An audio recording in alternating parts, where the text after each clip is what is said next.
I found an old copy of Sonic the Hedgehog. This game scarred me for life. Ancient Baseball 752. Dude, check out this old game I found at the flea market, Alex said, holding up a dusty cartridge with a faded label. The letters S, O, N, and I were barely visible under a thick layer of grime.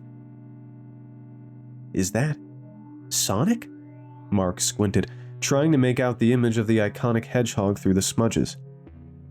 Yeah, but it's all scribbled on with a marker, Alex noted with a smirk, flipping the cartridge over to reveal the backside, where someone had written Sonic.exe in jagged crimson letters. Must have been a kid who didn't know how to spell or something. The two friends laughed it off and plugged it into Mark's retro gaming system. The TV screen flickered to life, and the familiar Sega logo appeared, followed by a custom title screen that sent an eerie shiver down their spines. The sky was a deep, unsettling red, and the characters looked off. They were distorted, almost as if they'd been drawn in a hurry or by someone with a twisted sense of humor. You're playing this? Mark asked, his voice a mix of curiosity and horror. Alex shrugged. Why not? It's just a game, right? He grabbed the controller, his thumb hovering over the start button. Besides, it might be some weird, messed up fan-made version. Could be fun to see how bad it is. The game began with a jarring, discordant tune that seemed to echo the disturbed artwork. Sonic, the blue hedgehog, stood ready on the first stage, but as Alex took control and began to run, the world around them began to distort. The cheery green grass and blue skies from their childhood memories had been replaced by a hellish landscape of flaming ruins and twisted metal structures. The music grew louder, more chaotic, and the screen flickered erratically. What the hell is this? Mark whispered, his eyes wide with disbelief. Alex swallowed hard. I don't know. It's definitely not what I was expecting. His fingers tightened around the controller as the game's opening cutscene unfolded before them, revealing a nightmarish world that bore little resemblance to the colorful, cartoonish world of their youth. They watched in horror as their beloved characters were transformed into monstrous, bloodthirsty versions of themselves, setting the stage for a game that would soon scar them for life. The first level played out like a twisted parody of the classic Sonic the Hedgehog gameplay they knew so well. Sonic's movements were jerky, and the colors bled into each other in a disturbing fashion. The once friendly faces of the animals they'd spent countless hours saving had been replaced with snarling, demonic visages. The familiar, cheerful tunes had been warped into a cacophony of distorted sounds that seemed to pierce their ears and souls. As they approached the first boss fight, their hearts raced with a mix of excitement and dread. The screen grew dark and an ominous message scrolled across the bottom. Prepare to meet your fate.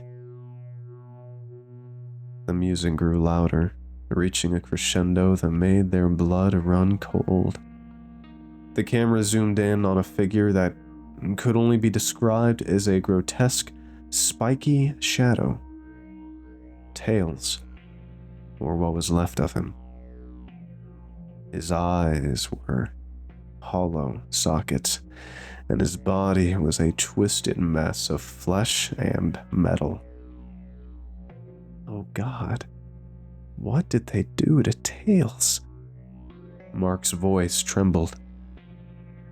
Alex's stomach churned as he steeled himself for what was to come. Let's just get through this. He took a deep breath and pressed the button to initiate the battle. The fight was a gruesome spectacle. Every hit Sonic landed on Tails resulted in a spray of pixelated blood and a shrill, inhuman scream that echoed through the speakers.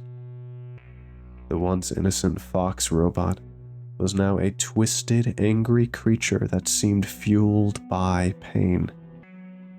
The room felt tense, the air thick with the stench of burning circuitry and fear. Alex's hands grew slick with sweat as he desperately tried to end the torture. Finally, with a last powerful blow, Tails' head was ripped from his body and flung into the distance, landing with a sickening thud. The screen faded to black, and a new message appeared.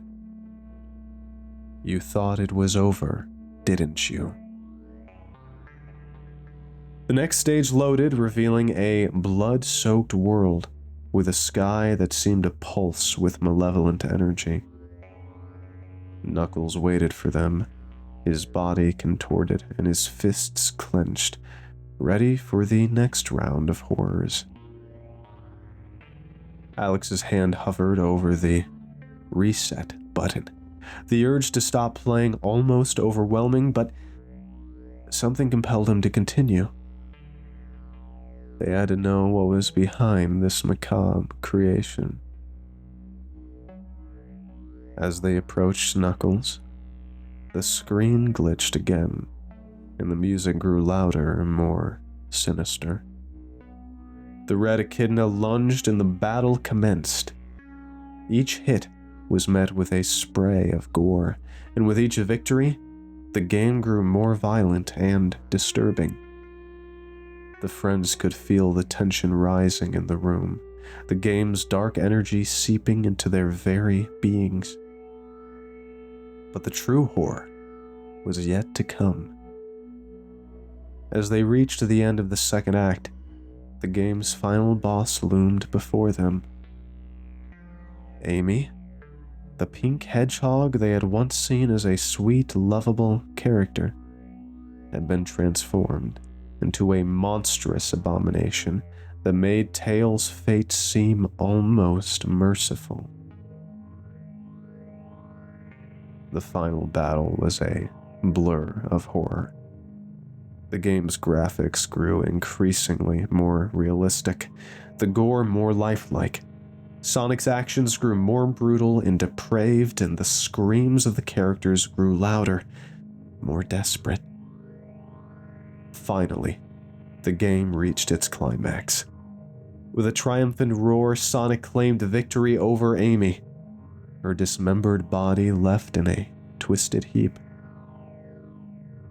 The screen went black, and a single message appeared in blood-red letters.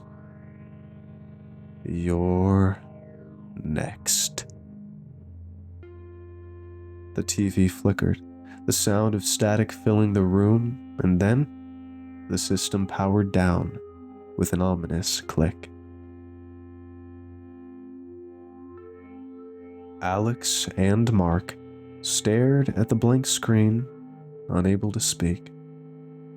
The game had left an indelible mark on their psyche, and the words Sonic.exe would forever be synonymous with the terror they felt in that moment. They knew they could never unsee the horrors they had witnessed, and they were all too aware that their friendship, and perhaps their very sanity, would never be the same again.